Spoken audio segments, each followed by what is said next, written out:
You bet. Great to see everybody. Thanks for taking time to be here. Signing day, if you look around, I don't think you'll find a coach in college football that would say it's anything other than exciting and the building blocks of the program and foundation of what that looks like. And we are really excited about the 21 guys that we have signed up to this point. I think you look at the versatility in the class, the speed, the length, some of the things we were trying to address physically, at least in the incoming freshman class, on what that looks like. We hit in a lot of areas. There's a number of guys by position that we targeted. As I look back through the list and going into what went into the evaluation of all these guys, it's number one, it's still relationship-based for us. There's a number of these guys that we had the opportunity to have in summer camps, which was huge for us from an evaluation standpoint.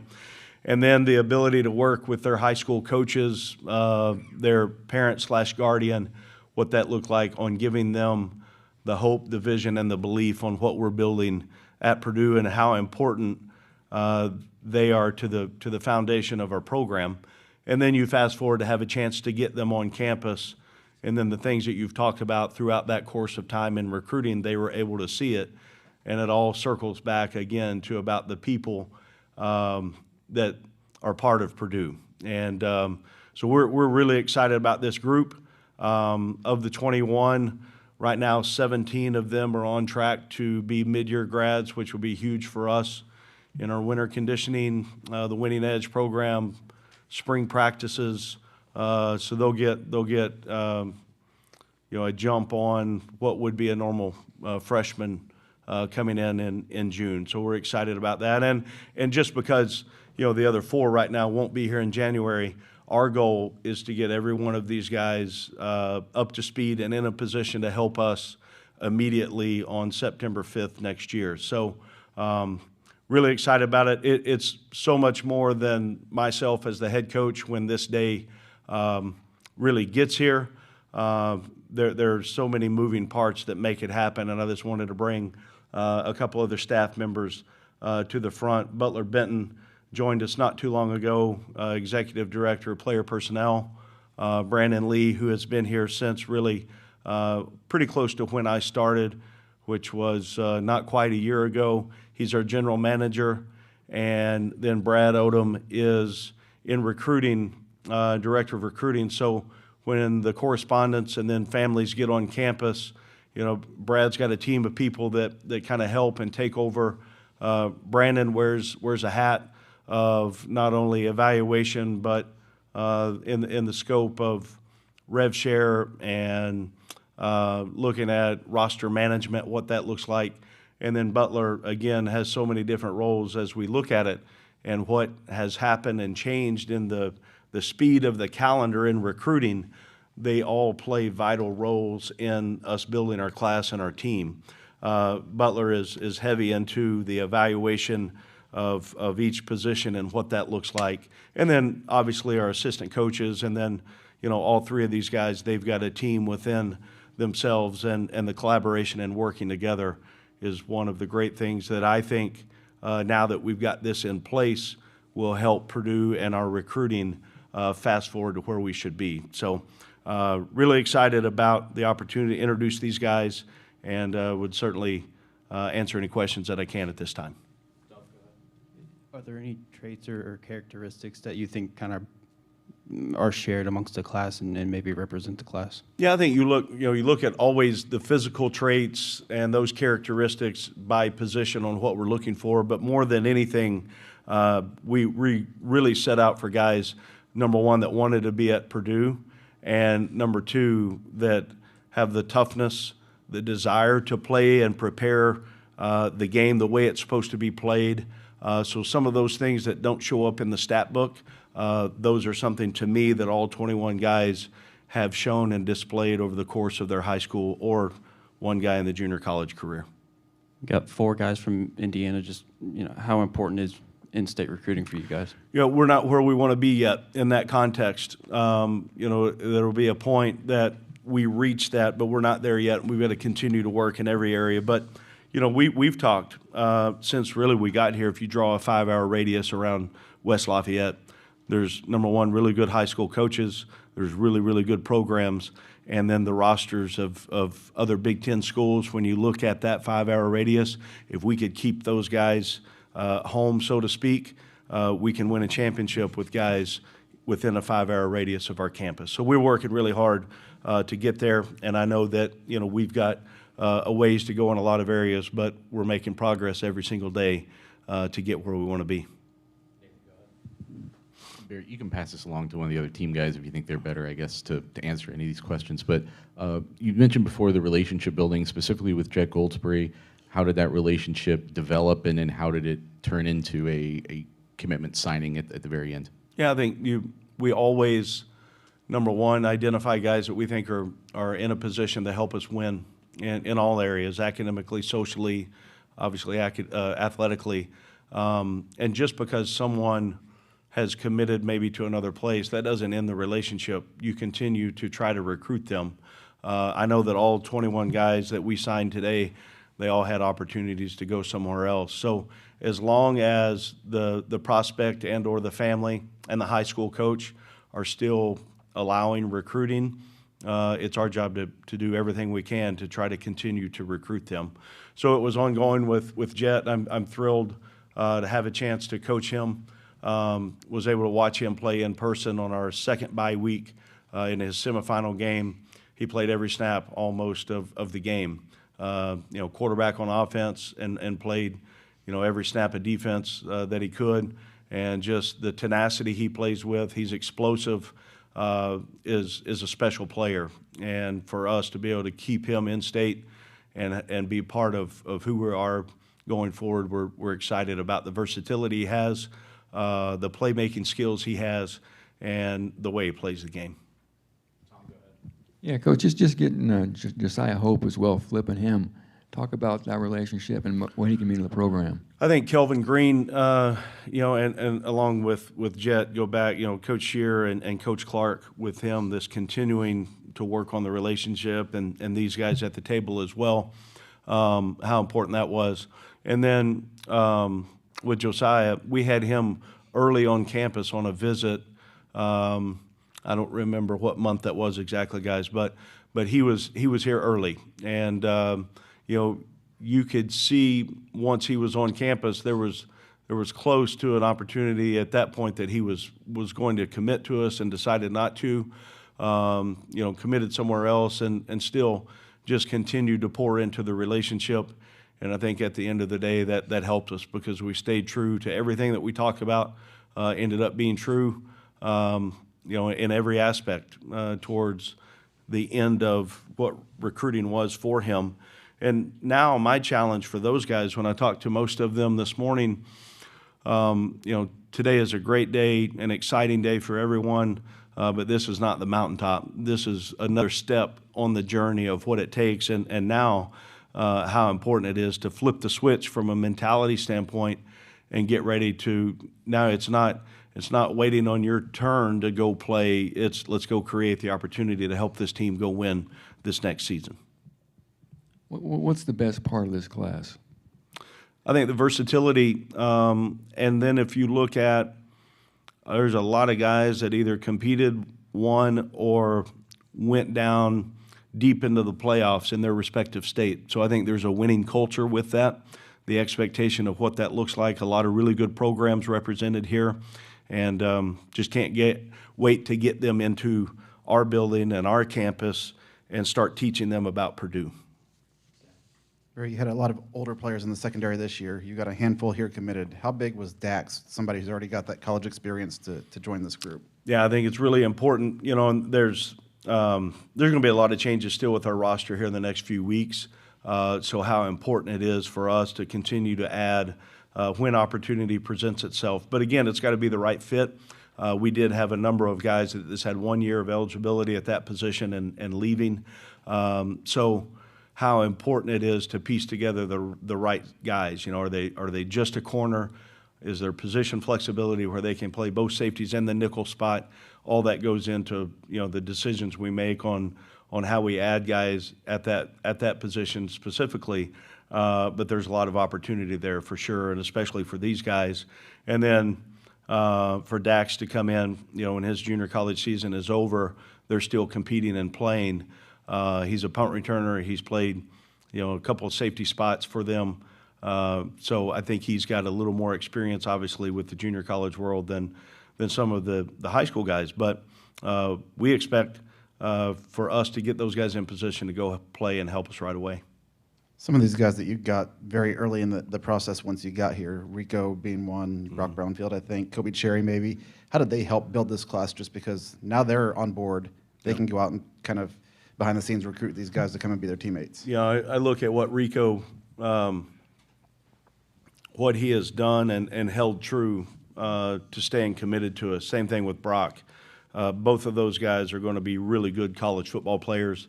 They've got the characteristics that you look for at that position to be somebody that I think will have a great college career. But also the mentality of what they were able to do, the toughness that they displayed, and then the truthfulness and the honesty that they just continued to hold with us through a very, very tough season. And they both, again, they had plenty of opportunities, and for them to stick to their word, that makes me think even more highly of what they're going to do once they get here. What drew you guys to Cornberry? Say it again. I'm sorry, I didn't hear the first What drew you guys to Cornberry? Yeah, we had him, Coach Henshaw and Coach Henson knew about him early on. There was a connection with the high school coach. Both of them were able to go see him throw live. It would have been last January, I guess, when we got on the road for the first time as a staff. And then again in spring evaluation, that would have been the time that they saw him. Really thought that he had some traits and skill sets that we look for just in delivery, arm strength, talent in that part of it. And then also you look at the history of Purdue with quarterbacks, and I think every kid that we've talked to through the recruiting process, you start dropping names of guys that have been at Purdue that have played that position, and it stands out, and it's very, very attractive, and that helped us for sure. What about his skill set makes you think that he'd be a good fit in your guys' offensive scheme? Yeah, I think, again, I think he has qualities. Number one, size-wise, 6'3", and maybe a little bit taller than that. He runs well, is elusive, but also there's not a throw on the field that I don't think he can make. I mean, he's got work to go and progress to make. But again, he'll be here, here in a couple of weeks, and we'll get started with that development. For when the early enrollees get here, is there anything that you kind of look for in terms of what you want them to get out of their first several months on campus? Is it grasping the playbook? Is it transforming their bodies? Like, how do you kind of gauge how much freshmen grow? Yeah, it's all the above, and it's total experience, and then every person in our organization pouring into them. It's hard. I was a mid-year enrollee, and I remember, change is always hard, and newness, and you go from being the starting quarterback to walking in that you're not the starting quarterback the first day you step on campus here. There's some of those things just from, the time management standpoint, the ability for us to continue to build the relationship, and then you look at, again, the academic workload that it's going to take, the off-season work, that's going to be different for all these guys. So looking for them to allow themselves to be coached, to continue to be hungry in the process to be a great football player, and at some point out of this group of 21 that we have right now, there's going to be some leadership qualities that start to stand out as they feel comfortable in the process of getting started at a new spot. Will you guys look to add to this class in the February signing period? And if so, are there any spots in particular you feel like you need to add to? Yeah, I think you look at the best players available, and I think in the world of at least high school recruiting, it's changed a little bit. There's still a number of really good high school players out there.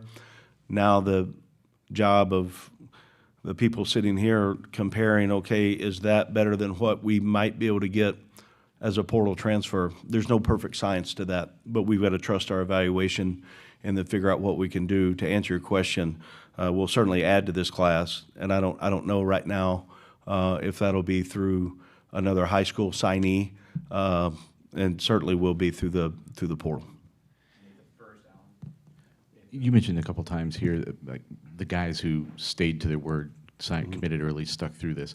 How difficult was it to keep this class together? Was it just because of the way the season went? Was that more difficult? And how did you guys appeal to those guys? And I'm sure it was a case-by-case basis, but Yeah. in general, how did you feel like you kept that together? I think once you get, and recruiting has almost moved up a full year in its cycle. So, everyone's committing earlier, and that's great, but it's also the other side of that. You've got to get them and keep them committed through the first week of December, which is really, really hard to do. It doesn't matter if you have the best of all seasons or the worst of seasons. It's still going to be difficult because there's narratives, there's noise, there's conversation, and we're no different than anybody else. Just because they say they're committed, if they're still accepting recruiting, you've got to be the loudest voice on what they hear.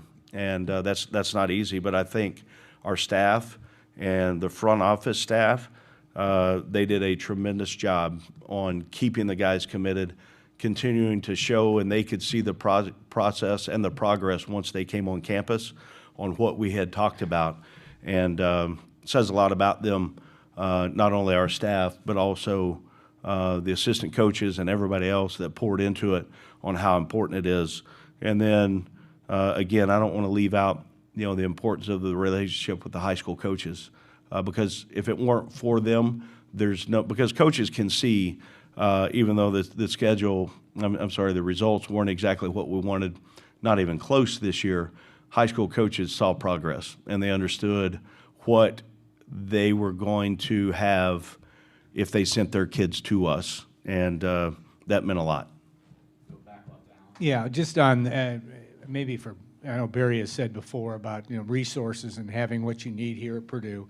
And maybe a question for Brandon or Butler, just in the wonderful new world of college football and college sports, how does rev share and NIL come into the conversation? Does it come into the conversation before when you're looking at high school kids? Is it something you deal with throughout? I mean, how just maybe walk us through how that discussion is and what role it plays in gathering a recruiting class in today's world. Yeah, I was going to be the only one to speak, but I'll be happy to turn this one over.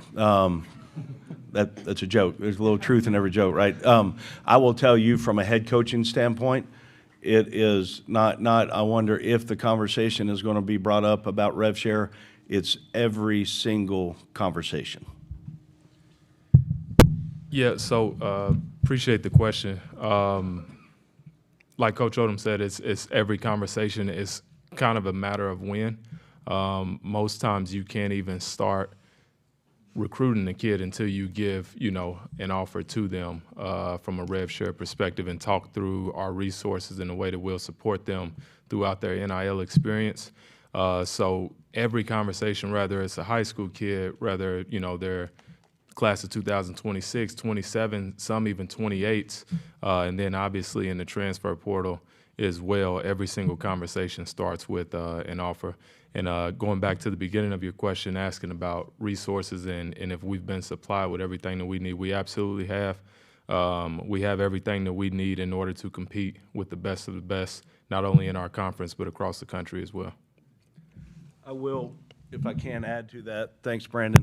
That's part of the recruiting and the evaluation for us. If that's the only thing that a prospect is worried about, Purdue's not the right fit for them.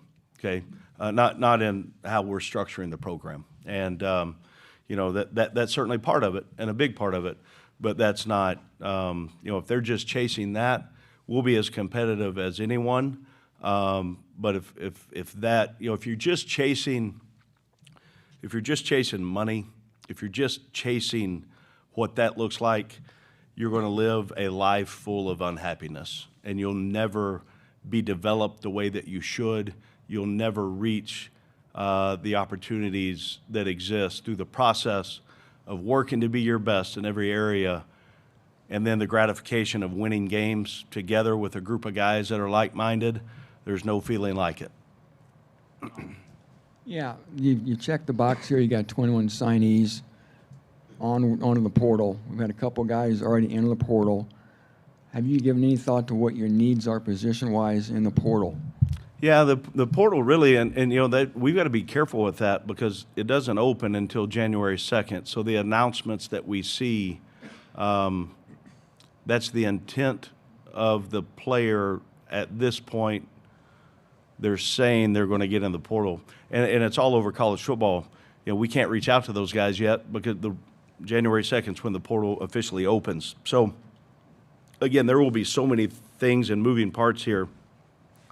Later this afternoon, tomorrow, the next 3 weeks, whatever that looks like, we will be very, very aggressive at every position on trying to find a way to build the roster to help us win in 2026 at every single spot.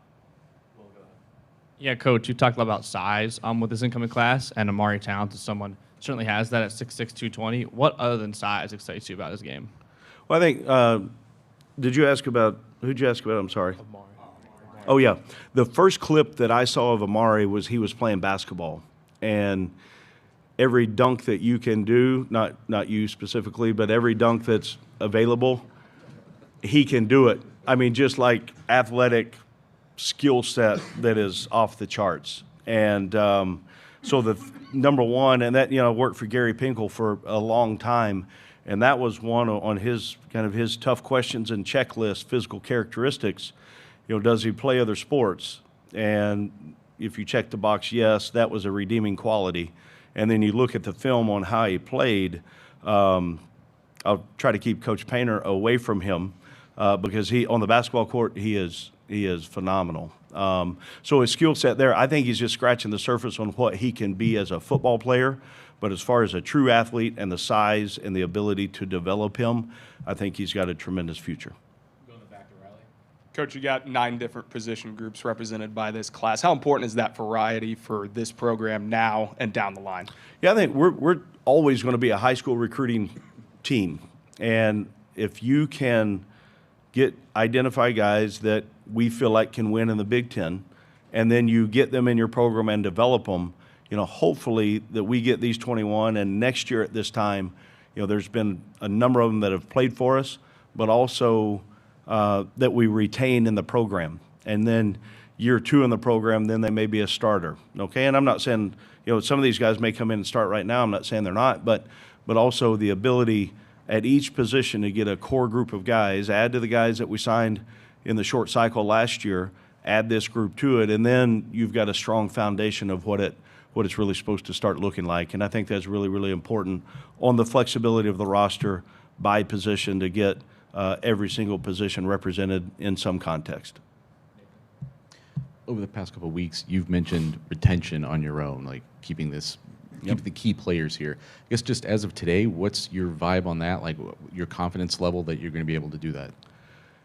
Confidence level, it changes minute by minute, and I wish I had a great answer. There's no, and I'm not trying to be hard to work with on this. I feel good about it, but also I didn't bring my phone in here, and I could walk out the door and have 5 guys saying, hey, we decided we're going to go elsewhere. So it's daily. We've had exit meetings with all the players on the team. I feel like we're in a good spot. That can change in a moment's time, for the good or the bad. So we're continuing to work on that and understanding, how important it is, hopefully, to keep a number of these guys.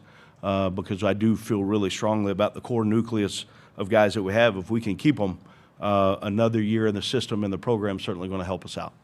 As professionals, is that the same skill set as when you're closing a high school recruiting class? Is it a completely different part of the job? Like, do you understand? Like, is there a correlation there? I think some of the guys that have college experience, I think there may be more opportunities because they've proven it on this level to an extent. There's actual validation of them playing in a college game. Okay, so coaches can identify that and see that and say, okay, I see the body of work there, his skill set compared to a high school player that's just played high school ball. So yes and no, honestly, on what that looks like. I think there's some carryover and similarities, but some differences as well. And you ended the season, I think, with 5 scholarship quarterbacks, and now you're adding another with Corin. Is that a position you're going to still be aggressive with in the portal, or does it have to be attrition in order for that to make sense roster-wise? Yeah, it all depends on who ends up deciding to stay. You talked about the early guys in the class and how they kind of helped build this thing, but the guys who are already here, we saw them, through 10 straight losses come up here and continue to say the foundation is there. They're still playing for something. How much of a selling point is that, where those guys have the right mindset through, what you went through this season? No, I think for the most part, you talk to the guys, and I had senior exit meetings individually with every single senior, and you listen to the things they were saying, and I don't think they were just telling me what I wanted to hear. They were very, very honest and open about a number of things, which was great, and I respect it because they did, even though we fell short in win-loss, there was a lot of great things that came out of that, and how close we all feel like that we are. And my regret, one of my regrets with them is that I could not get that group to a bowl game, because I wanted to experience that with those guys. And that they had echoed the same things, but also it was a little bit for me in a good place to be able to hear what they thought, how close we really are.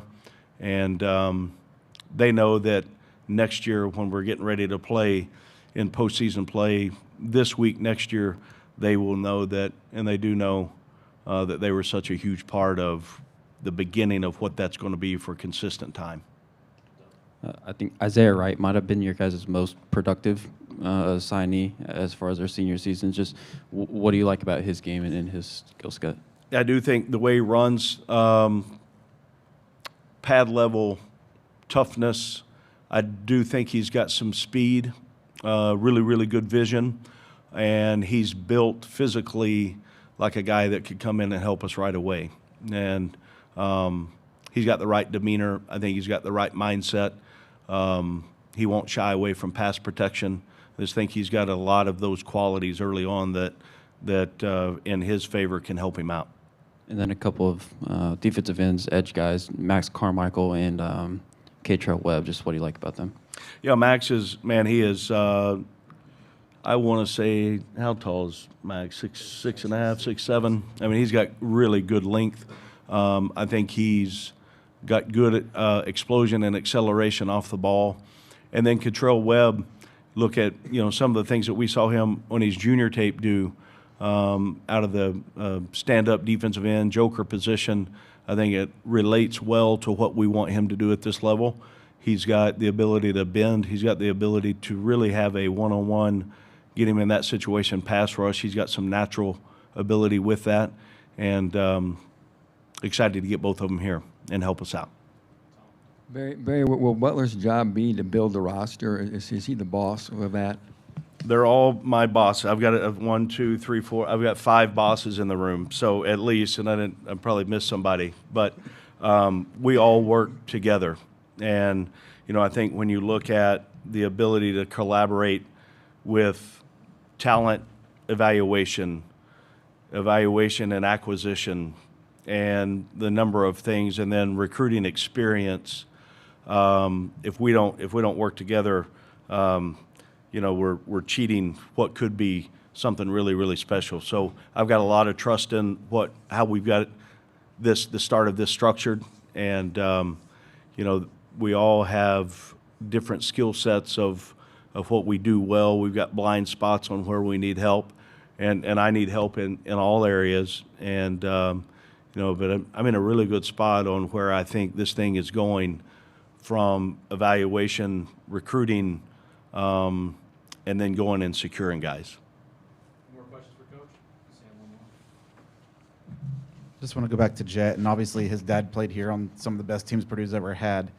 When you have legacy kids who are that talent, how important is it that you kind of dip into things that happened 25 years ago to kind of sell them? Yeah, I think and every situation will be different. Some there was, and I'm going to go back on just a personal story. I had a younger brother that followed me And, you know, I played at a certain place, and I could not understand why we couldn't get, you know, neither could the coaches. They couldn't understand why I couldn't get him to come play where I did in college. But he didn't want any part of that. He wanted to go write his own story, and he didn't. He went elsewhere.